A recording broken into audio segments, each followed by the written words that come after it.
Hello everyone. Today our topic is wind, cyclone and storm. ये तीनों ही air से related होते हैं. Wind, moving air is called the wind. Air का move करना विंड बोल सकते हैं अपन इसको. Cyclone, large air mass that rotate around a strong center of low atmospheric pressure.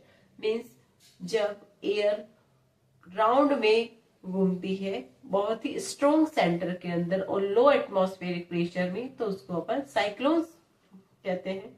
Storm, जब very bad weather with a lot of rain and strong winds जो होती है वो उसको अपन स्टॉर्म कहते हैं. साइक्लोन के बारे में जब 18 अक्टूबर 1999 को उड़ीसा के अंदर 200 किलोमीटर पर आवर की स्पीड से एक साइक्लोन आया था. उस कारण लगभग 45,000 हाउसेस और 7 लाख पीपल्स होमलेस हो गए थे. उस साइक्लोन्स को तब नाम दिया था BOB-06 नाम दिया था. उसके बाद उसके कुछ टाइम बाद 29 अक्टूबर को एक और साइक्लोन आया था. उसकी स्पीड थी लगभग 260 किलोमीटर पर आवर. इतनी स्पीड से साइक्लोन्स आते हैं, उस कारण से उड़ीसा के अंदर प्रॉपर्टी का लॉस हुआ, people lost their lives and agriculture का लॉस हुआ, बहुत सारे ट्रांसपोर्ट कम्युनिकेशंस का लॉस हुआ, इलेक्ट्रिसिटी सप्लाई का लॉस हुआ. तो साइक्लोन्स के कारण बहुत ही लॉस होते हैं अपने. तो ये साइक्लोन्स के बारे में. अब ये तीनों ही चीजें जो कि एयर से रिलेटेड है, तो मैं इसमें आपको आज 2 टॉपिक के बारे में बढ़ाऊंगी. फर्स्ट बताऊंगी air exact pressure. First, air exert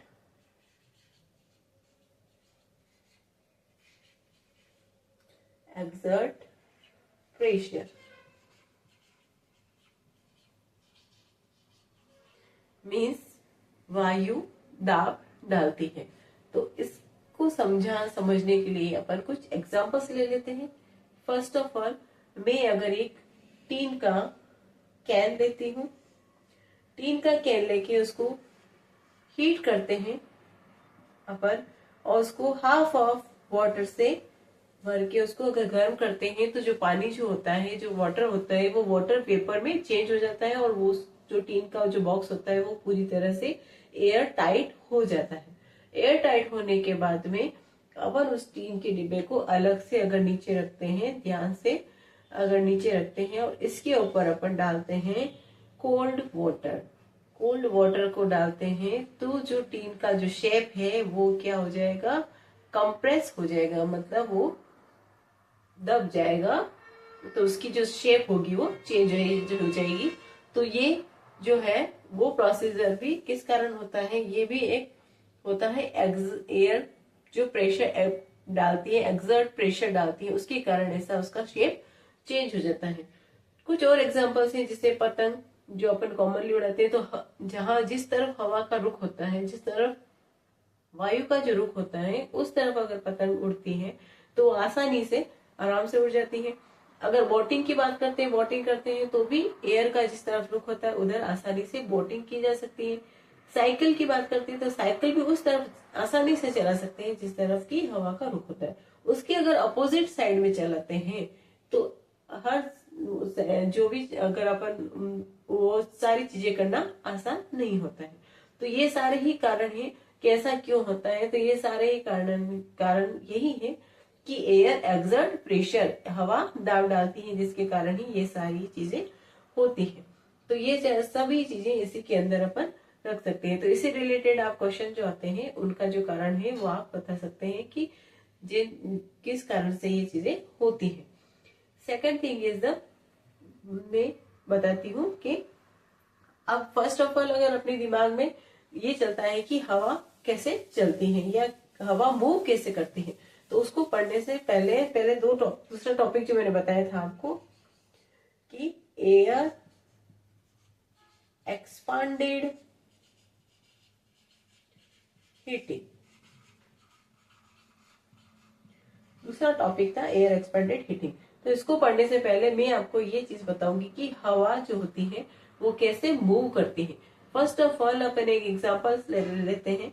अगर एक ग्लास को मैं इस तरफ से रख लूं और इसके अंदर किसी कागज की एक बॉल बना के अगर मैं यहाँ पे रखती हूँ और यहाँ से माउथ के थ्रू अगर हवा का प्रेशर दिया जाता है तो जो बॉल होती है वो अंदर नहीं जाती है, वो बॉल या तो यहीं घूमेगी या यहाँ से वो डिप करके मतलब बाहर निकल जाती है। तो इसका कारण क्या होता है, इसका ये कारण होता है कि air pressure inside the bottle is the higher than the mouth.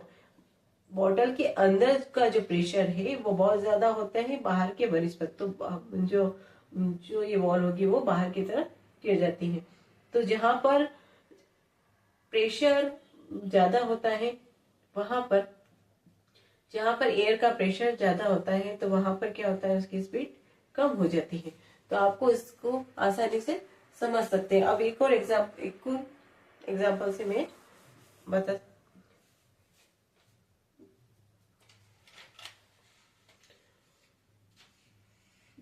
To reasons लेते हैं, reason first and reason second. Reason first और रीजन सेकेंड। रीजन फर्स्ट में हाई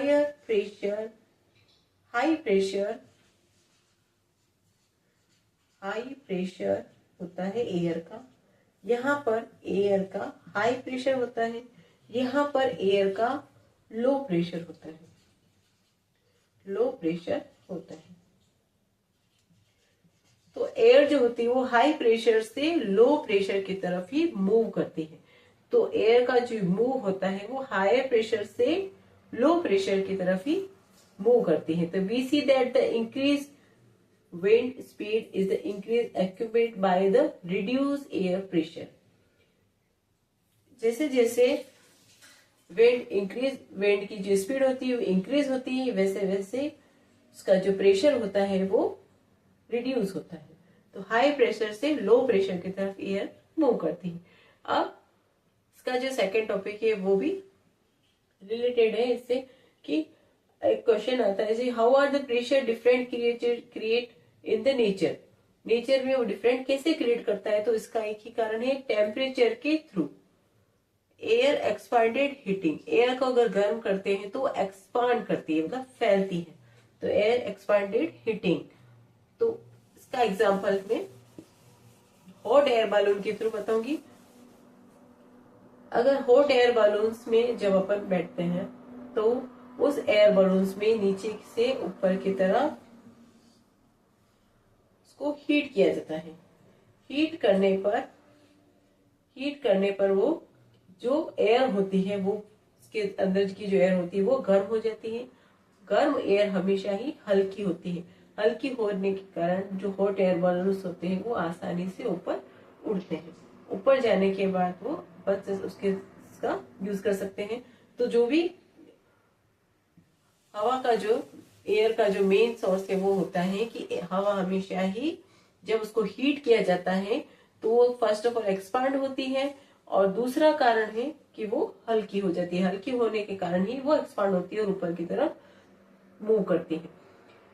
फिर इसका और एक एग्जांपल्स और अपन समझ सकते हैं कि जैसे कि एक तरफ कोई वाटर बॉडीज है, वाटर बॉडीज आप ले लो, सी वगैरह है, उसकी दूसरी तरफ आपके लैंड है। तो लैंड की जो एयर होगी वो हॉट एयर होगी, लैंड की एयर हॉट होगी, इधर की एयर जो होती है वो कोल्ड होती है, कोल्ड एयर होती है। कोल्ड एयर जो होती है वो वाटर से लैंड की तरफ मूव करती है, और हॉट एयर जो होती है वो हल्की होती है तो वो अपर साइड की तरफ मूव करती है। तो अपर साइड की मूव करती है। फिर इस तरह से जब कोल्ड एयर लैंड की तरफ जाती है तो यहाँ का जो स्पेस होता है वो खाली हो जाता है। इस स्पेस को वो कंप्लीट करने के लिए जो एयर है वो फिर से इस तरफ मूव करती है। तो ये एक पूरा प्रोसेस है, इसमें सर्कुलेशन ऑफ विंड का चलता रहता है। तो टेम्परेचर डिफरेंस के कारण ही विंड हाई प्रेशर से लो प्रेशर की तरफ उसका मूव होता है। फर्स्ट ऑफ ऑल अपने दिमाग में एक क्वेश्चन आता है कि why do cyclones to form, cyclones कैसे फॉर्म करते हैं, कैसे बनते हैं।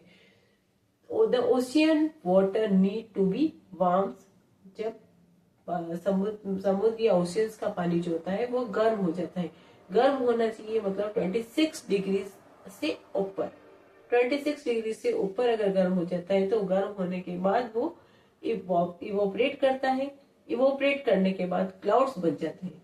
अगर क्लाउड्स बनने वाली जगह पर एयर का प्रेशर कम हो जाता है तो यह उन्हें अंदर खींच लेती है और इस वजह से रोटेट करने लग जाती है। रोटेट करने पर वो एक साइक्लोन्स का रूप ले लेते हैं। इस वजह से जितना स्पीड से साइक्लोन्स बनता है उतनी ही स्पीड से वो चलता है। जैसे कि मैंने बताया था कि उड़ीसा में कैसे चला था और कितनी स्पीड से चला था और कितना नुकसान हुआ था उससे।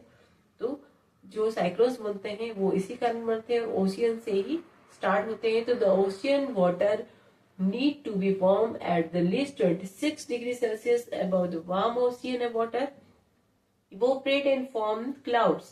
If there is low air pressure where the clouds are formed, it pulls them and they begin to rotate.